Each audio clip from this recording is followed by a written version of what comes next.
Allez, le premier titre de l'actualité, et il est résumé dans cette image. Une gare quasi déserte.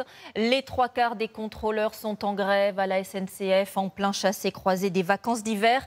Un train sur deux, en moyenne, est supprimé, alors qu'1 million de voyageurs étaient normalement attendus en gare ce week-end.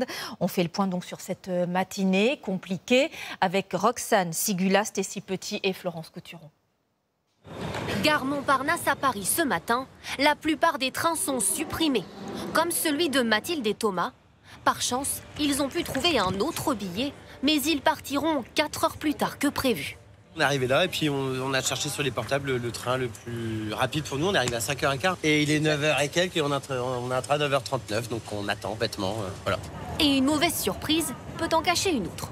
Le prix, par contre, ils nous ont explosé, quoi. Là, je crois que c'est 175 € pour nous deux, juste l'aller, du coup, pour aller à Angers, quoi. Alors que normalement, on est autour de 40, 50 €, on va dire. Quelques dizaines de mètres plus loin, Grégoire paye lui aussi le prix fort. Le train supprimé, du coup, j'ai dû l'annuler moi-même sur Internet, puis en reprendre un nouveau, qui coûtait le double. Donc de 30 à 60, je crois. Même constat à Toulouse. Aucun train à quai.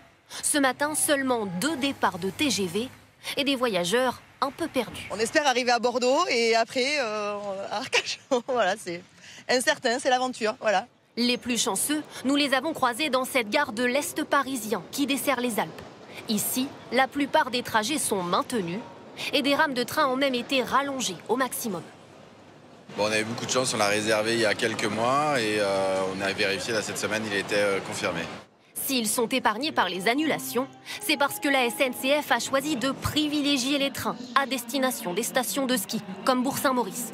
A l'inverse, trafic très perturbé vers le reste de la France. Entre Paris et Bordeaux, par exemple, seul un train sur 4 en circulation. Pour arriver à bon port, beaucoup ont opté pour un plan B, le trajet en car. Dans cette gare routière ce matin, c'est la cohue pour se procurer un billet.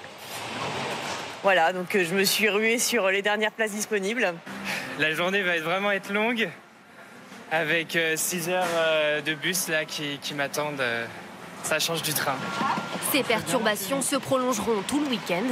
Pour éviter ces situations de blocage pendant les vacances scolaires, certains sénateurs proposent que la grève puisse être interdite lors des périodes de forte affluence.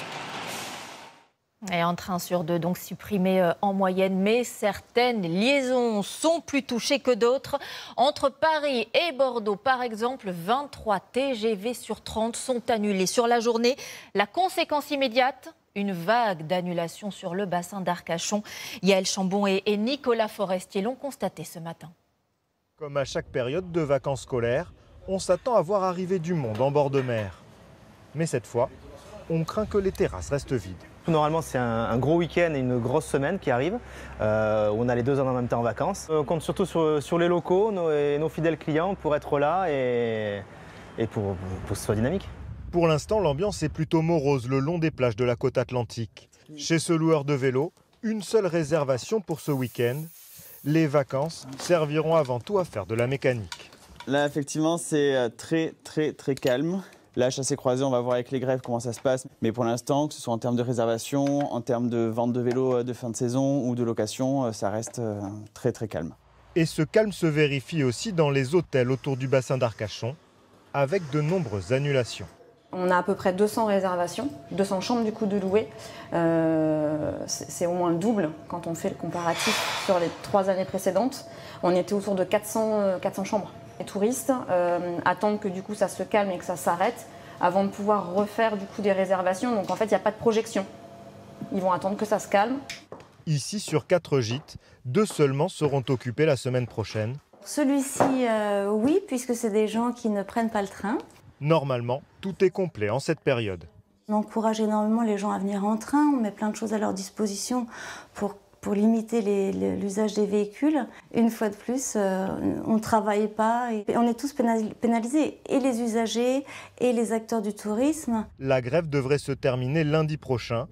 Les commerçants espèrent se rattraper sur la 2e partie des vacances de février.